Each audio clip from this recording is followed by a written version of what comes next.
उत्तर प्रदेश में ये जो भूमि सेना योजना थी, इसका जो एक कॉन्सेप्ट था वो असल में सीन ऐसा था कि हमारे यहाँ पे आप भी जानते हैं कि यूपी के अलग अलग रीजन में बहुत सारी बंजर भूमि पाई जाती हैं, या फिर आप कह सकते हो अनुपजाऊ भूमि पाई जाती है, या जो बीहड़ की भूमि है वो पाई जाती है। तो सरकार ने कहा कि हम अपने यहाँ पे कुछ ऐसा कार्य करते हैं जिससे ये बंजर भूमि, रेह कल्लर या उपजाऊ अनुपजाऊ भूमि, बीहड़ भूमि, इसको हम फिर से एक बार खेती बाड़ी के योग्य कर पाएँ। तो एक कॉन्सेप्ट लाया गया कि हमारी यूपी के जो बेरोजगार युवा हैं, जिनके पास रोजगार नहीं है, तो इससे क्या होगा, उनकी हम मदद लेते हैं तो उनको रोजगार भी मिल जाएगा, और दूसरा हमारा खेती के लिए क्या होगा, एक नई जमीन भी तैयार हो जाएगी। तो बेरोजगारों को रोजगार भी मिल जाएगा और बाकी ये जो आपकी अनुपजाऊ भूमि है ये उपजाऊ हो जाएगी। इसको इसी भूमि सेना योजना के अंतर्गत क्या किया गया, लॉन्च किया गया।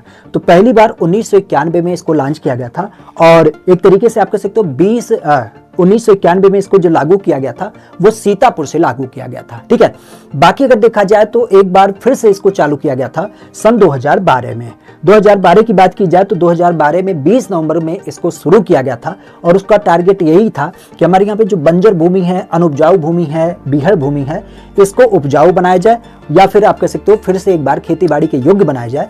तो इसको मनरेगा योजना के अंतर्गत क्या किया गया था, शामिल भी किया गया था।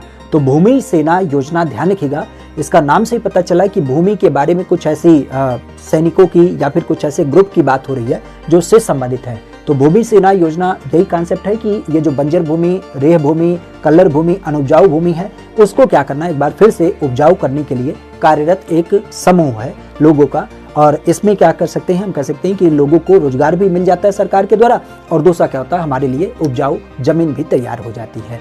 तो ये यूपी में एक बार फिर से चालू किया गया था 2012 में 20 नवंबर को, खास करके सीतापुर से। पहली बार 1991 में इसकी शुरुआत की गई थी।